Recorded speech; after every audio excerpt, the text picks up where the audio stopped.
It's time to step into the Coming Out Lounge, a cool, safe space to be true to your sexual self. With your host, Rick Clemens.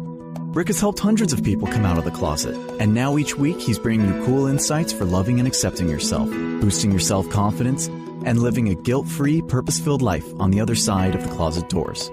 Cuddle up with yourself and get ready for heartwarming coming out stories, ideas for living authentically, and tips for being fully self-expressed. Now here's your host, Coming Out Coach Rick. Hey, Coming Out Loungers, it is time once again. You know what the drill is. We're going to step out, we're going to step up, and we're going to step into living our powerful truths. And today we're going to talk a little bit about the powerful truth of love. And I've got a question to kind of get us started. Do you ever feel like you're on that relationship merry-go-round, the same situation, and yet just a different face? Gets kind of tiring, doesn't it? Well, today I'm hoping we can fix some of that with my guests and fix it in a way that you can step out of the closet and really step into your powerful self, being in love with someone when you meet Mr. Right or Mrs. Right. But where do you start? Well, you're going to probably have to start someplace like mastering your own self-love, which is one of the most powerful ways to get out of your own way and to get into the real love. Real love you want, a healthy love with yourself and your significant other. So to help me kind of guide you through this journey are two friends of mine, Orna and Matthew Walters. They are the founders of Love on Purpose. They're a rockin' couple. They're brilliant. They're awesome. They're lovebirds. They're business partners. They work with clients all over the world to really help couples dial in and identify and remove the blind spots from their love imprint to help them truly create soulful partnerships. Welcome to the Coming Out Lounge, Orna and Matthew. Oh, hi, Rick. Thank you. We're excited to be here. Hi, everybody. Matthew and I are just so excited that you asked us to join you because we are really passionate about this mission, that everybody really deserves love. Everybody. Yeah. And, we've known each other for a couple of years. And then when I was doing the podcast, which was a radio show at that time, we never got around to doing this. And then when I relaunched, I've had you guys on the list for quite a while. So I'm glad we're making this happen. So let's kind of dial into how you guys really got into this really beautiful, passionate, purposeful life that you're living. Not only you can tell your story about how you guys met, or you can dive in with like how you started the business, but I know there's some true some really personal ties to why you're doing this work now. So I'm just going to let you guys decide who's going to talk and go with it. Sure. We'll flip a coin. And I think I just won. So we got into this work because we didn't even find each other until after 40. And we always joke that one of the reasons that we call ourselves relationship experts is because between the two of us, we pretty much made every mistake you can make in relationship. And it really was our own journeys to creating this amazing relationship and the passion that we have for our own relationship and for the fact that, because we could make this happen, we really believe that everybody can make this happen. I mean, that's such a huge part of why we do what we do. Wow. So I'm curious, Orna, Matthew just kind of brought up, the mistakes that you made. So I'm curious, what was one of your biggest relationship mistakes that you think you made getting to this point? Wow. How much time do we have? Exactly. Well, it's funny because I think one of the biggest mistakes for me was really not understanding that I only had the charge, right? That real spark of attraction with somebody who was unavailable to me. And I spent 15 years on again, off again with a married man. Mm-hmm.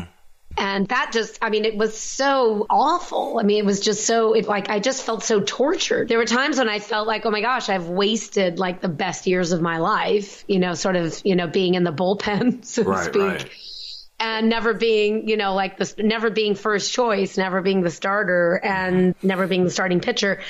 And it's kind of funny to think back now. Matthew and I were coming up on the 9-year anniversary of when we started flirting, and soon the 9-year anniversary of our first date. So, wow. It's kind of odd for me to think back to that part of my life because now I know I'm actually living the best years of my life with Matthew, and I didn't waste a thing. Yeah. I always think, all these things that we quote unquote call mistakes are really not mistakes. They're just the pathway to getting to where we're really meant to be. So it's really interesting that you brought that particular scenario of being with people who are unavailable, because this is something I see a lot with my clients that show up for the coming out work. They typically are married, coming out of the closet, may have kids, may not, but pretty typically have kids. And a lot of the places, more so the guys than the gals that I've worked with, they go immediately first for a relationship right out the gate. I'm like, okay, well, slow down, slugger. You haven't even figured out how to do this yet.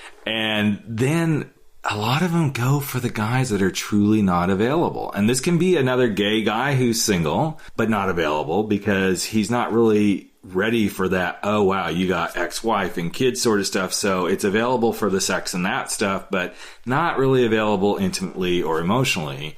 Or they tend to go for another guy who's going through, and this is like me pot calling kettle black here because I did this one big time myself, going for another guy who was going through the same process, going through divorce with kids. We were simultaneously going. Neither one of us were really truly available.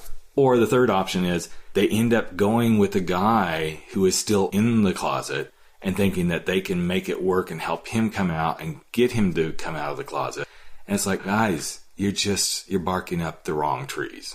Right. Yeah. I think, this idea around, what really creates that spark of attraction has so much to do about playing out our readiness availability, right? Our own idea about what's possible or even probable for us. I mean, Matthew and I in our business, we work around this concept that we call your love imprint.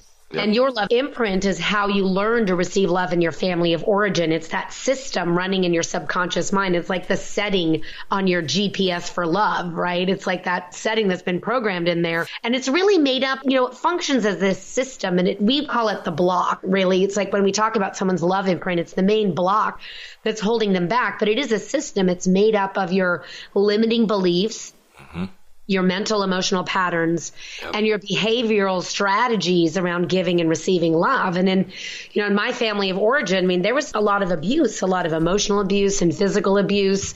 And at a young age, I really mistook, sex for love. I was like, I thought, oh, well, here we're having sex, so there must be love there. And I really wanted love. I really wanted somebody to love and accept all the parts of me. And yet I wasn't loving to myself. And so much of the journey that we take our clients through is through this understanding that, in relationship, water seeks its own level. And so whatever it is that's going on inside of you will be reflected back to you.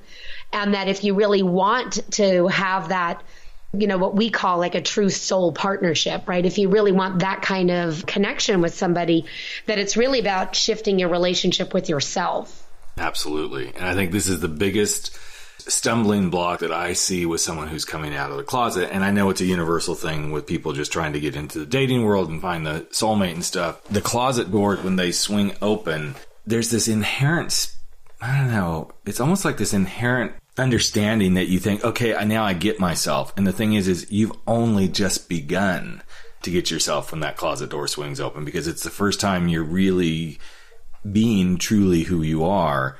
And you got a lot more growth to go through because you've never done this before. You've never dated someone of the same sex. You've never been given permission to go do this. Yeah, maybe you were, like me, you were screwing around on the side behind your wife's back and doing all that. And you think, okay, well, I kind of got that all figured out. No, you don't. There's a whole emotional, intellectual, intimacy level that you go through. So Matthew, I'm curious about the love imprint stuff. Is that something you guys work with clients to heal, to break, to create new beliefs around? How does that come about? Because to me, It sounds like it's a lot of re-engineering. That is really the basis of everything we do. Mm-hmm. We help people first identify what the love imprint is, what the story is, and then using the tools we have, conscious tools as well as tools that access the subconscious mind. I'm trained in hypnosis and therapeutic imagery and NLP and all these tools, which basically allow us to access and speak the language of the subconscious so that we can start to get your conscious desires in alignment with your subconscious beliefs and emotional stories. So why do you think it's so hard for us to get in alignment with our conscious desires? Why do you think we don't really bring those forward? Well, because we're not aware, first off, of the limiting beliefs that we have in place. Yep. We think it's just reality. My brother-in-law says it this way. He says, well, people are just the way they are. I was born that way and that's the way I am. Right. And I think a lot of us have this fixed idea of self in that way, and we confuse our behaviors and our thoughts with our identity. Mm-hmm. And I get, especially, with your audience, when we're talking about coming out, it's like one of the first things you're really discovering is what is your real identity as a gay man, right? As opposed to this false identity that you've been putting on for so long. So there's extra layers of that. But we believe it this way. If you've ever been around a newborn baby, and we know you have, Rick, right? Yep. They don't have any beliefs about the limitations of love. Mm-hmm. We don't come in the world broken. We don't come in the world with beliefs that say, well, love is only good for me if, right? We come into the world as the physical embodiment of the energy of love. And, you spend any time with a newborn baby and you will feel that. From them, you will feel it for them. We'll go walking around and we'll see people with, babies in a baby carriage. We'll just nudge each other and go, look, no blocks to love, right? And what we want everybody to get is that is the truth of who you really are. The rest of this stuff is decisions you made with not enough information based on other flawed people who didn't really know what they were doing. Why do we want to take that as truth over this other truth, which says there is nothing wrong with any of us? We are all worthy of receiving the love we want. We're all worthy of receiving love however we desire it. But, this is the interesting piece that I think, again, I'm going to say it's in the heterosexual world as well as the LGBTQ world. But in the LGBTQ world, it's a really big piece of, I don't know that I'm worthy of receiving the love I desire. And it comes over and over and over again. Now, the blueprint that's there oftentimes is because suddenly you can't be gay. The biblical stuff says you can't be gay. Society says you can't be gay. And so that gets interpreted as now I can't be loved. There's no possible way for me to be loved. And it is one of the biggest hurdles that I work with. I would say 99% of the time with clients. There's one or two that have showed up that they're like, no, I'm good. I know how to be loved. I know how to ask for the kind of love I want. But I'm wondering what kind of tips you could give the listeners about how do you start to realize you're worthy of love? And I'll throw that one to Orna. Oh, gee. You're giving me all the deep, hard ones. I'm just kidding. Well, Matthew and I had a conversation a couple of days ago before we got on. Said, throw all the biggies to Orna. I'm like, okay, brother, cool. whatever. I think it's interesting because this idea of not feeling worthy of love, I'll be honest. I mean, most of our clients are heterosexual women, professional women, very successful in their business, but really struggling in the love arena. They're heartbroken. And what I want to say is it's really not that different. We are all one, as people. Yep. Like I always say like this, what we are really talking about here is the human condition, right? And that we are raised by flawed people who are raised by flawed people who are raised by flawed people. And we don't look at family of origin, to point the finger and place any kind of blame, because we really know I would say the majority of parents, 99.9% of parents are doing the best they can with what they've got. Yep. But a lot of people have limiting, tools in their tool bag, so to speak. And that children take full responsibility. Children really sort of liken it back to the dark ages, like when everybody thought the earth was the center of the solar system and the sun and the stars and the planets all revolved around the earth. Children are very much like that, right? We don't get to say when we're little, gee, mom, this isn't great parenting, I'd really love you to just, give me a hug right now, or gee, dad, this isn't really helpful, tell me that you love me. And so really the journey of going into this worthiness of self-love is really what I touched on before. It's this idea of really transforming your relationship with yourself. I mean, in my family of origin, there was a lot of abuse. And so love and pain were intertwined. And so who did I pick, right? I end up in my 20s with a guy who ends up beating me up. I mean, we will continually choose on automatic pilot what it is that is familiar to us. And so I could imagine with with the men and the women that you're working with, that it doesn't matter if you're attracted to men or women and you're whatever, all of that stuff. It's this human condition that we are conditioned to keep things the same. Here's something that's interesting, though, in that realm is the conditioning shows up But what I find, and I don't know, I'm assuming you work with a lot of women who maybe are single or have been married and maybe now they're single again. But what I find really powerful is when I have a client who's like, yeah, but my family. I'm like, okay, well, let's cut the BS here for a moment. You got married. Most of my clients have been married in a heterosexual relationship. So tell me what your family said about that relationship. And they'll go off on a tangent about, well, you know what, it's different. I'm like, well, at the basis, it's probably not. The only thing that's actually happening different now in the blueprint is your family, whether they accept who you are or not, just because you're dating a guy, if you're a guy, or you're dating a girl, if you're a girl, the same blueprint's there. The one difference is now you have the homosexual thing showing up. But the rest of the blueprint is all there.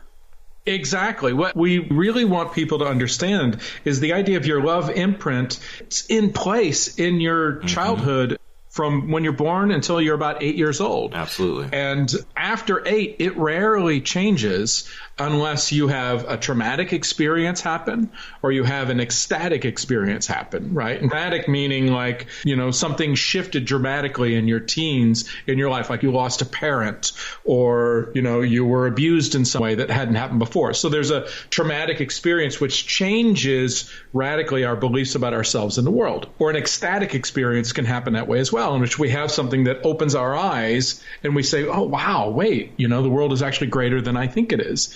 But without those things in place, the belief systems about who you are and the strategies you have about getting love were established before you were 8 years old. And unless you consciously become aware of them, they don't change, whether you're in a relationship with same sex or a heterosexual relationship. And then I think really I want to just sort of wrap up where I was going, in this idea of how do we change this? How do we transform it? Sure. Part of it is, I know for myself, I'll admit here that I'm a recovering perfectionist. I used to walk around with a really unrealistic high expectation of self. And that just led to a lot of disappointment. And now I sort of understand, I can put my goals within reach. That transformation doesn't happen in one moment. As we transform anything, watch any transformative process. It's a process, right? Yeah. A caterpillar doesn't make a cocoon and poof, it's a butterfly. It happens over time. A lemon on a lemon tree doesn't go from being solid green and unripe to being yellow and ripe in a moment. It doesn't happen like that. And so really when you're on this journey to self-love, to self-worth, that is the place to really bring in a beloved relationship. And again, like Matthew's saying, all of these concepts, it doesn't matter who you want that connection with, whether it's the same sex or the opposite sex. Because whatever's in your way, in your own mind, when you are in your own way, that's what we're talking about. What are these belief systems that are keeping you from the love you want? Well, I think it's also that piece, and I'm so glad you piped back in because I kind of knew that's where you were going, and then I had that moment where I'm like, I got to say something here. But this piece of embracing yourself, that is the biggest roadblock. It's like the big roadblock to so much of this, and that belief of, okay, I can't do this because of this or whatever that is that you're saying you can't do or you can't be or you can't call in, is because you are in your own way, plain and simple. Now, I know it's not plain and simple because if it was plain and simple, then you guys wouldn't have work. I wouldn't have work. We wouldn't be doing this, But that moment when someone finally starts to see and embrace, and I feel like it is an embracement of, I have to make this work for me. I have to do the work. And I don't even like using have to, get to do the work so that I can be part of the solution, not part of the problem. It's got to be pretty phenomenal for you guys when you see someone start to actually turn that corner. It's incredible. We had a private client who she had her first session with us and then literally met a guy and canceled her next 3 sessions. Right? Went on this crazy whirlwind romance. It fell apart. And then she came back with a tail between her legs and she was like, I'm sorry. And we're like, well, that's your love imprint in action. We call it accidental love, right? Accidental love is, you stumble and you trip and you fall in love. That there's no intention about it. It's all about a feeling, and it's all about trying to maintain that feeling. What can I do? What shape can I take? What pretzel twist can I do to keep this good feeling going, right? And eventually we get tired and it doesn't work and we start fighting and it ends, right? It fizzles out because it's not based on something deeper than just this feeling. So Let's do this. Let's give your listeners some way of sort of identifying, beginning to do the investigation themselves. That sounds awesome. We start any kind of, we call them a Your Love Imprint session, but you could think of it as like a discovery session because we want to find out what's going on with this person. We ask them one question, and that question is this: what is your biggest fear in relationship? What's your biggest fear in relationship? And they'll say things like, well, I choose the wrong person, or that I'll be abandoned, or, that he'll cheat. They get specific about, events. But when it's more like something core, like, well, I could be abandoned, then you can begin looking at the pattern. You could look at your past relationships and you could see how that story played itself out. You could look at your relationship to your family of origin, and you can see how the circumstances in your family of origin began to lay the groundwork for that belief. Once you've really gotten, like your finger on it and said, oh, that's it, right? That's my fear, and that's the thing that's been blocking me. Well, now you know what to do. You know what to work on. You know where to focus. All right. And I'm being very quiet here because I just want the listeners to actually take this in, because this is powerful stuff that I think many of them, when they're in the midst of their coming out process, and I know this happens in the heterosexual world as well, they are in the midst of the turmoil and they feel like, okay, the only way I'm going to move through this is I've got to find someone to love me.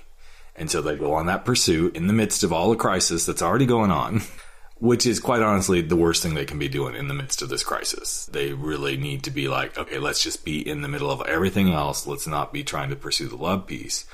But then being able to see this imprint that you talk about and really acknowledge it. As you were talking, I know that for me, I wasn't putting on my own love imprint, but I was putting it on my business imprint, because I've had a very similar conversation with my business coach. And he goes, what's your biggest fear about your business? And the first thing that always comes up for me is that I won't make enough money.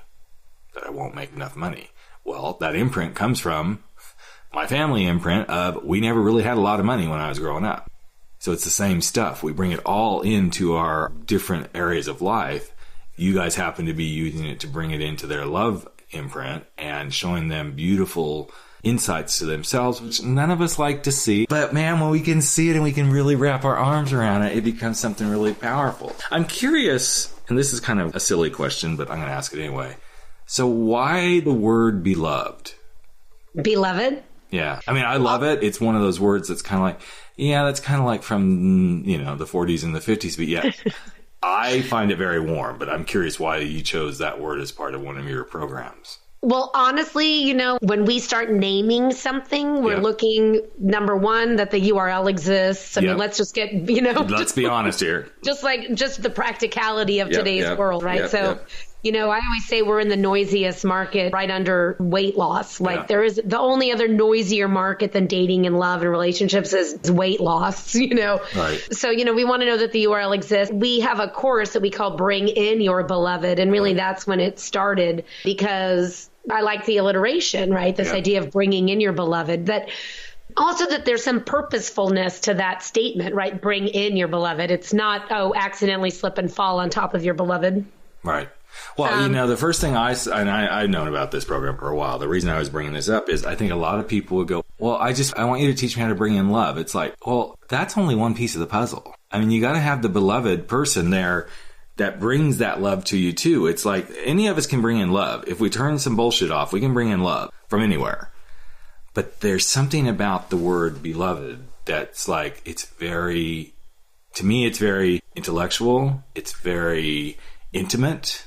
It's very real when you can say this is, and I actually have a really good friend who every time I'm out with him and his husband and he introduces his husband, he always says, this is my beloved Pat. People kind of look at him like, what? Yes. And I actually, that's where I was just going. So now let me personalize it. So one of the other reasons that I personally love about that is there was a woman I met a long time ago, and she's an older woman. I think she was in her 60s at the time. And I spent some time with her through a friend doing some different things. And whenever she talked about her, and I don't even know if they were actually married or not, but her guy, she would call him her beloved. She would say, oh, my beloved, but I don't even remember the guy's name, But this woman, the way she would say it, like there was something in her would light up. Mm-hmm. And I wouldn't pick a word, just because it was available in the thing. And we use beloved and soulmate, I think, interchangeably. Sure. I want to talk about this because I love the word beloved. I think and I love the way you described it, Rick. It's intellectual, it's intimate. I would say as well as it's got a spiritual quality to it. And yet we hear other phrases, especially in our industry. We hear soulmate, we hear twin flame, we hear these other phrases. And there's an implication in those words, which to me, we really shy away from. And the implication is that you have to find a specific person who is your twin flame or is your soulmate. And your job is to go seeking that person, right? And if that person doesn't live where you live, well, then you're screwed. Right. If your soulmate or your twin flame was born in England, well, right. Too bad. Right. And there's something very fatalistic about that way of thinking, right? That there is a person that we must find. And it's not about finding another person. Truth is, it's about finding yourself and learning to love yourself. And when you love yourself, you are then able to receive love from somebody else. I want everybody to think about this for a second. If there was somebody who you kind of knew, but you didn't know them really well, say they were a friend or an acquaintance, and they just came up to you and they just started saying, wow, Rick, I just think you're such an amazing guy. You're so powerful. You're so handsome. You're so smart. I really look up and admire you. I have so much respect for you. Wouldn't part of you get a little uncomfortable? Like, wow, that seems a little much, doesn't it? You're really laying it on thick here. Happens all the time. And I don't mean that from an ego perspective. But when it happens, I'm like, thanks. But you know what? I become like a little tiny wallflower in those moments. Right. Like, I don't know what to do with this.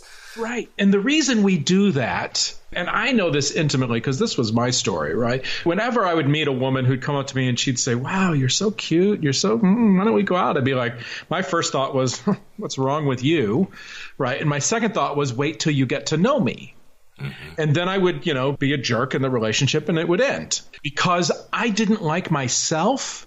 I couldn't receive this adoration, this attraction, this love from another person. It didn't feel like what I felt like inside. Yeah.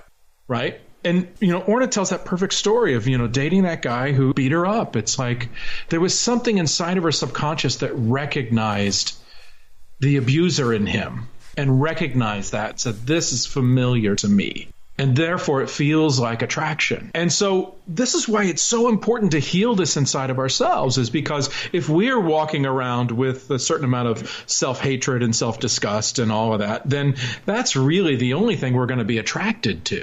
We say it like this: let your freak flag fly so that your beloved will recognize you, right? How is your beloved going to recognize you if you're walking around, I'm going to say it like this, with a beard? Right? Yeah, exactly. How are they going to find you? How are they going to know? And this is the other thing, too, that ultimately love, like lasting love, is a choice. Yes. And you can choose to love yourself, and that's the journey. It's choosing to love yourself. Matthew said, ask yourself, what's your biggest fear in a relationship? But I want to say this, what's your inner dialogue? If you're listening to us right now, what are you saying to yourself about yourself? How do you treat yourself on a daily basis? Are you kind and compassionate? Do you lift yourself up? How do you treat yourself when you make a mistake, when you don't get things perfect? Right? That's where you can start making the shift. You start making the shift in how you're treating yourself. It's interesting that you say that, Orna, because you're saying something. I kind of wrap it up in a very similar way, but you're being a little more articulate. I say to my clients, first you have to ask for whatever it is you want. I don't care if it's love, if it's freedom, if it's peace of mind. You have to ask. Second, you have to believe that you can receive that. You really have to believe you're going to get that. And then you can ask and you can believe, but if you don't open your arms to receive it, it's not going to show up. And the thing that I hear you saying prior to all that is you have to put the road signs out. You have to put the flags up so somebody goes, I'm ready to do this. But you can't keep hiding. It's one of those moments in the coming out journey where the big moment is when somebody realizes this hiding isn't serving me. And it sounds like it's the same thing in the work you're doing. It's like this hiding from love isn't serving you, but yet what you really want is you want real love, but you're hiding yourself from it. So how is anybody ever going to find you? Exactly. One of the things that when we're working with our private clients is we oftentimes say, look, you have to get rid of, all the friends with benefits, right? Because in a sense, what you're telling yourself is this is really all I'm worth. And you got to clear the space for somebody else. If your heart is tied to somebody in the past, it's going to be difficult to find somebody moving into the future. That's a big point right there, this letting go of the friends with benefits. So I hope all my, gay guys, I'm especially going to point that one at you. You can do this. Is it going to be easy? Maybe not. But if you give yourself that opportunity to try it, you're going to see a huge shift in how you suddenly begin to show up in the world of love. And I'm going to, I'm letting it all hang out here anyway, so I'm going to just go there. I always had, when I was single, for most of my grown-up life, like from having sex, up until getting married, I almost always had buddies. Yep. I just did. And at one point, I remember I had a boyfriend and we broke up and I went through the, all that mourning, and I was talking to my girlfriends and I suddenly had this realization that most of them weren't doing it that way. That most of them only had sex when they were in a committed relationship. And that was news to me. I gotta tell you, I was like, that's interesting.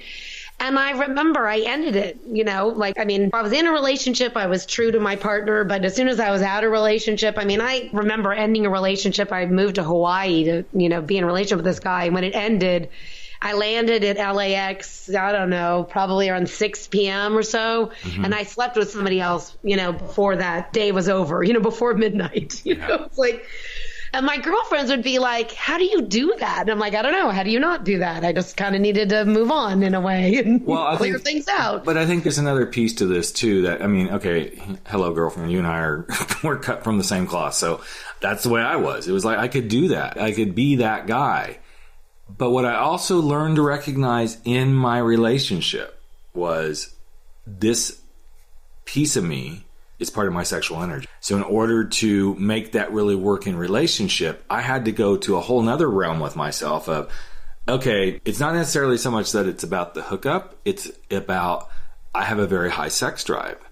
And so we have conversations about this in my relationship and we explore what that looks like. It's one of those big conversations that a lot of couples have a very hard time talking about because it's like, I'm not giving you what you want. No. We're having this conversation so that we can get really clean on what expectations are. And sometimes those expectations won't get met, but we're being really clean. And to me, that's when you really start to realize, I'm going to use you guys' business name, you have love on purpose. There's a real purpose behind everything you're doing in your relationship.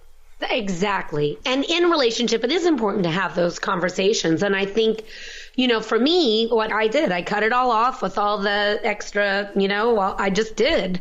And some of those people left my life forever. And some of those people decided, we are friends, it wasn't just friends with the benefits. And so I cut all of them out. And I really think it shortened my journey to get to Matthew. The last few boyfriends I had before Matthew, they weren't bad guys. They certainly weren't abusers. I'd certainly transformed that part. But making them, just good men didn't make them my guy, right?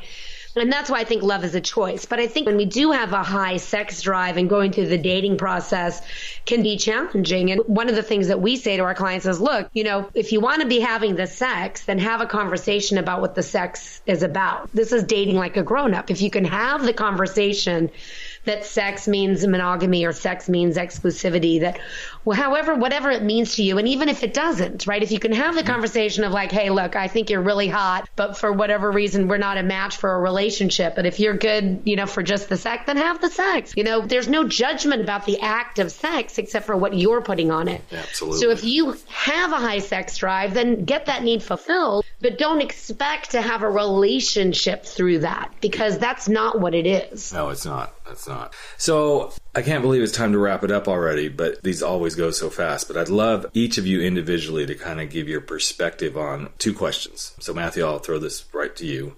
Sure. What does love mean to you? What does love mean to me? Love is the truth of who we are. Love is limitless energy. Love is everywhere. Love is always available. And my job is to discover love. And Orna, what about you? What he said. No. No, you don't. No, this is my podcast and no girlfriend. You don't get off that easy. So. No, I was kidding. I knew you were going to call me on that. I'm just having fun with you, Rick. I know. What does love mean to me? I think love is the most powerful force there is. And that when we step into love and allow love to flourish, we can truly be fulfilled. Love is the path to fulfillment. That's beautiful. So the last question I always ask every guest, and since there's two of you, I'm going to ask that each of you kind of give your own response. You know, as my listeners can be in different stages. They can be still in the closet. They can be starting to peek their, little nose out of the closet door. They may have 1 foot out the door. They may have just come out, or they may be a few years into it. And coming out to me is everybody's journey. It doesn't matter if you're gay or straight. There's always something we're all coming out of.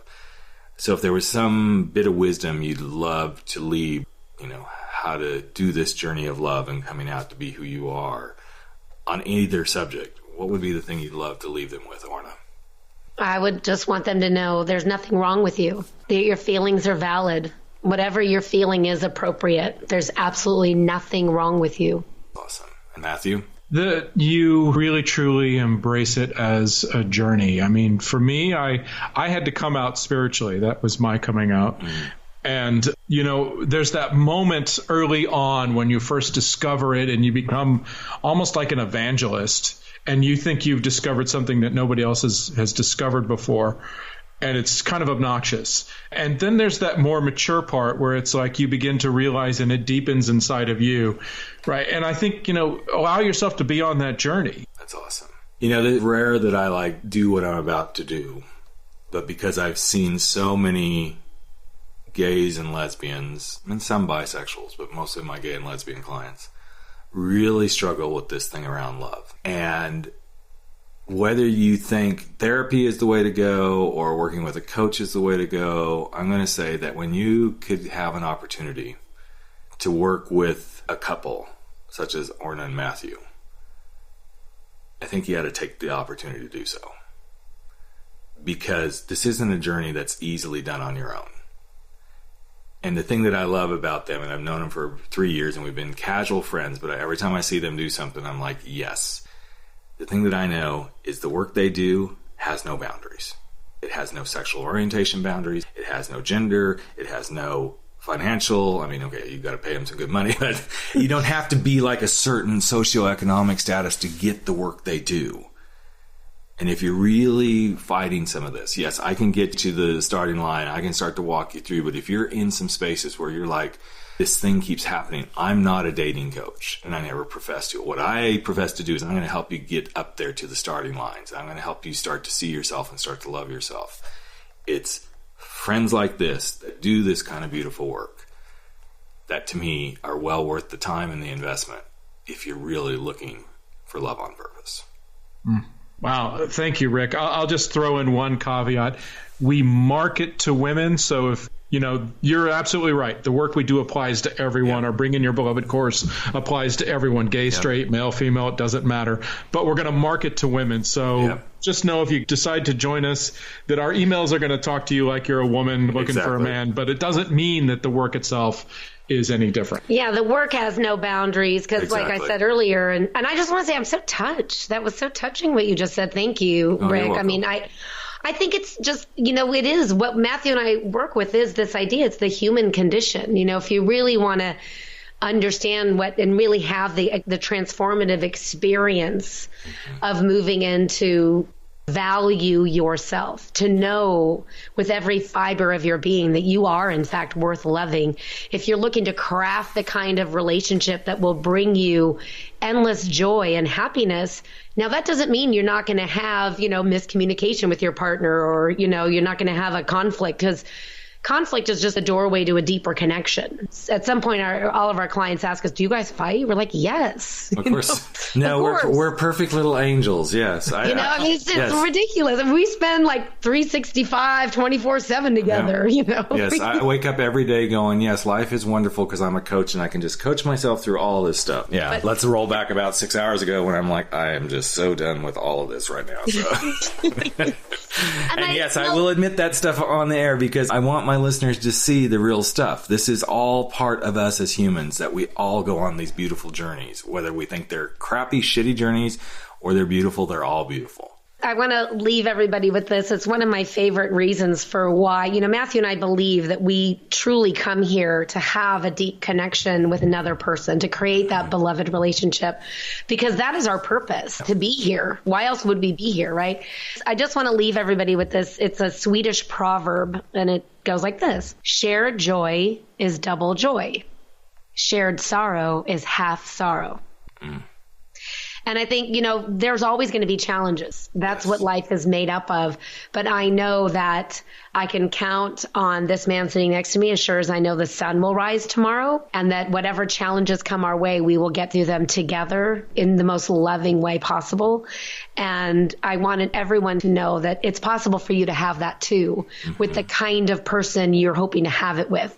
It doesn't matter what shape they are or what gender they are or what sexual orientation you are, that love is truly your birthright. Mm-hmm. And with that, I think that's a beautiful space to wrap it up and say thank you so much for being part of this. Thank you, Rick. Thanks, Rick. You bet. And if you've enjoyed anything that you've heard today, which there's plenty to have taken in and to sponged up into your beautiful little gray matter, go over and check out the show page. You'll see a link to Orna and Matthew's website at creatingloveonpurpose.com. You'll see links to their Facebook and Twitter pages.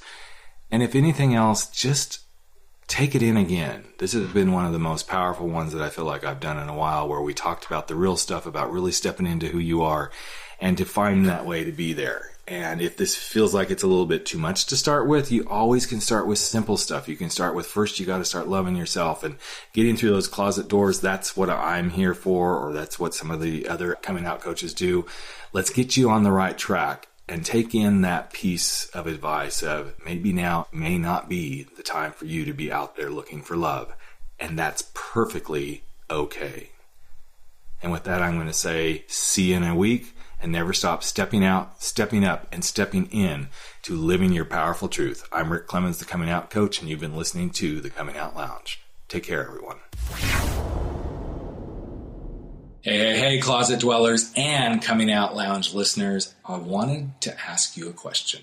If you could take stress out of your journey, be more content in who you are, and find ways to do some of the most difficult things that you need to do as you come through the closet doors, would you do it? I bet the answer is yes. Why do I know this? Because I have been getting requests from listeners and clients or prospective clients about finding ways to just address certain things in their coming out journey. Some people don't want to work for a long time, and I totally get that. And that's why I've designed some brand new coming out coaching one-on-one sessions. These are very focused, topic-specific sessions. For example, maybe you're looking at coming out midlife and how do you do it? Could be that you're already out, but you're not completely out and you want to talk about how do I do this and come out at work. Could be that you're having trouble even accepting yourself as a gay person. And might there be a possibility that you're really struggling with your sexuality and your religion? Depending on what you're looking for, I've designed 9 powerful, highly focused one-on-one laser coaching sessions that you can choose from. Each session goes for 90 minutes. We stay specifically focused on the topic at hand. And each of these sessions also includes a copy of my book, Frankly, My Dear, I'm Gay. So now that you've heard about this, how would you like to go check them out? Well, here's how you do this. Go to thecomingoutcoach.com. On that page, you can scroll down. You'll see stuff for the book and for some other offerings, but then you'll see one-on-one coaching sessions. Click on that button, and it will take you to a page that describes each of the 9 offerings that I have. If you happen to be listening to the podcast right now, just look over to the right-hand side of the show page, and you'll see one-on-one coaching sessions right there. Again, just click on that button and go check out these new offerings. So, what do you think? Isn't it about time that you stepped out, you stepped up, and you stepped into resolving whatever the biggest issue is in your coming out journey? I'm Rick Clemens, the Coming Out Coach, and I can't wait to work with you one-on-one. You've just experienced the Coming Out Lounge. Go online to www.comingoutlounge.com to learn more, and tune in again next week for more stories and tips for being true to yourself.